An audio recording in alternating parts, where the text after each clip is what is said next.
ہماری آزادی کی کہانی۔ تقریب نکاح جاری تھی۔ نکاح خواہ نے دولہا سے اس کا نام پوچھ کر لکھا اور پھر اس کے والد کا نام پوچھا۔ دولہا اس سوال سے گھبرا گیا اور نکاح خواہ سے کہا، ہم 2 ماں بیٹا ہیں، میں نے کبھی اپنی والدہ سے اپنے والد کا نام پوچھا ہی نہیں، لہٰذا میں اپنی والدہ سے پوچھ کر آتا ہوں، یہ کہا اور گھر چلا گیا۔ محفل میں موجود لوگوں میں سے کسی کو بھی اس کے والد کا نام معلوم نہ تھا۔ گھر میں داخل ہو کر اس نے والدہ سے اپنے والد کا نام پوچھا۔ والدہ بھی گھبرا گئیں اور گمسم خاموش دولہا نے کئی بار اپنی والدہ سے پوچھا اور پھر آخر کار شدید طیش میں آ گیا اور غصے میں اپنی ماں سے نہ جانے کیا کیا اول فول بکتا رہا۔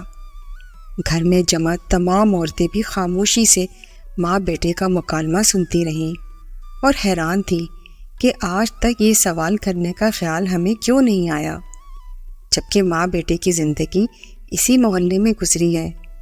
یہ چھوٹا سا تھا جب سے ہم ان دونوں کو اپنی گلی میں اسی مکان میں دیکھ رہے ہیں۔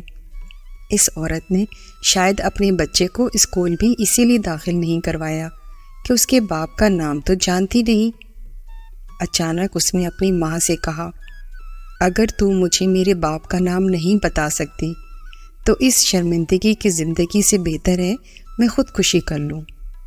جیسے ہی ماں نے بیٹے کے الفاظ سنے تو تڑپ اٹھی اور بھاگ کر اسے روکا اور کہا، میری بات سن لو، پھر جو جی میں آئے کر لینا۔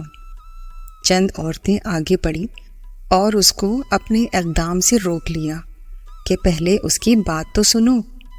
پورے گھر میں خاموشی طاری تھی، سبھی اس عورت کے لب ہلنے کے منتظر تھے کہ وہ گویا ہوئی۔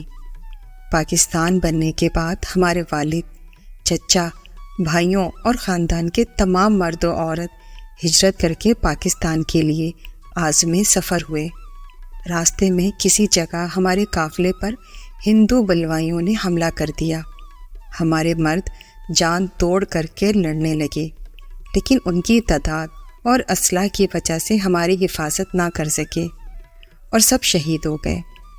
لڑائی کے دوران میرے والد نے رات کے اندھیرے کا فائدہ اٹھا کر ہم عورتوں کو نکالنا چاہا، لیکن میرے علاوہ کسی کو بھی بچانے میں کامیاب نہ ہو سکے۔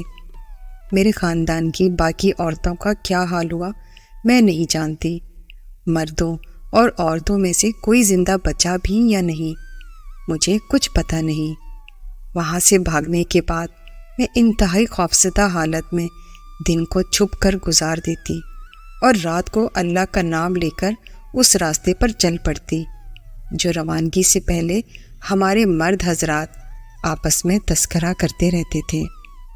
پھر ایک رات دوران سفر میں کسی جگہ ایک بچے کی رونے کی آواز سنی۔ آگے جا کر دیکھا تو کئی لاشوں کے درمیان ایک شیر خوار بچہ پڑا ہوا تھا۔ میں نے اسے اٹھا لیا، سینے سے لگائے سفر کرتی آخر کار پاکستان پہنچ گئی۔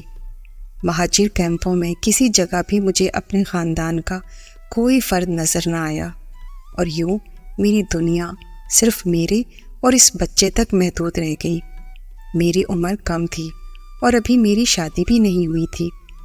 اپنی باقی زندگی میں اس بچے کے خاطر تنہائی گزارتی اور آج وہ بچہ میرے سامنے کھڑا ہے۔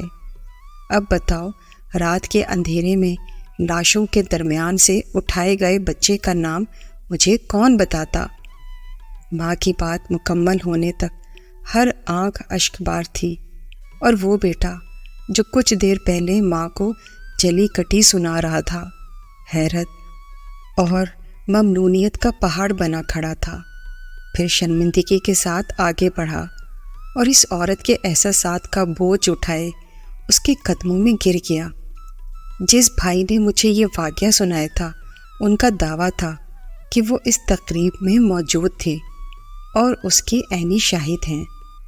آج جب میں نوجوان نسل کو آزادی کی حیرت انگیز خوشیاں مناتے ہوئے دیکھتا ہوں تو مجھے وہ ماں اور اس جیسی قربان ہونے والی لاکھوں جانیں یاد آ جاتی ہیں جو اپنی محنت کی کمائی دیکھے بغیر اس دنیا سے چلی گئیں۔